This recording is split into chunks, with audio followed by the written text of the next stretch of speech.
جی شاہ میں یہاں پر آپ سے سوال کرنا چاہوں گا کہ ہم اکثر اوقات دیکھتے ہیں روڈز کے اوپر کہ کچھ لوگ ایسے ہیں جن کا دور دور سے صحافت سے کوئی تعلق نہیں ہوتا، لیکن وہ صحافت کی پلیٹ لگا کر گھومتے ہیں، اور جو ہمارے انتظامیہ کے لوگ ہیں، پولیس والے ہیں، ٹریفک کا محکمہ ہے، ان کو تھریٹ کرتے ہیں کہ ان کا جبکہ دور دور سے صحافت سے کوئی تعلق نہیں ہوتا۔ اس کے لیے آپ کیا ایک تجویز دیں گے کہ اس کے لیے کیا اقدامات کرنے چاہیے؟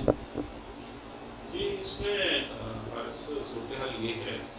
کہ کوئی ایک بندہ، کوئی ایک ادارہ اس میں قصوروار نہیں ہے۔ اس میں بہت سی چیزیں ہیں۔ اس میں وہ ادارے جو ان کو صحافت کی پلیٹ لگانے کا یا صحافت کا کارڈ جو ہے گلے میں ڈالنے کی اجازت دیتے ہیں چند رقموں کے عوض،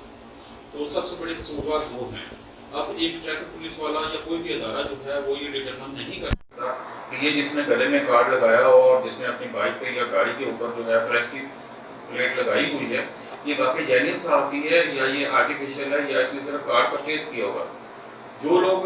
صحافت کی ابجد سے بھی واقف نہیں ہیں یا جن کے ایسے کاروبار ہیں، ایسے مسائل ہیں جن کو وہ تحفظ دینے کے لیے شعبہ صحافت میں آتے ہیں، تو وہ لوگ جو ہیں اس قسم کے گھر پہ اچھے کرنے جو ہیں ان کو خاص طور سے استعمال کرتے ہیں۔ اگر جینوئن صحافی ہے تو آپ دیکھیں گے کہ اس میں اور اس قسم کے جو صحافی ہیں ان میں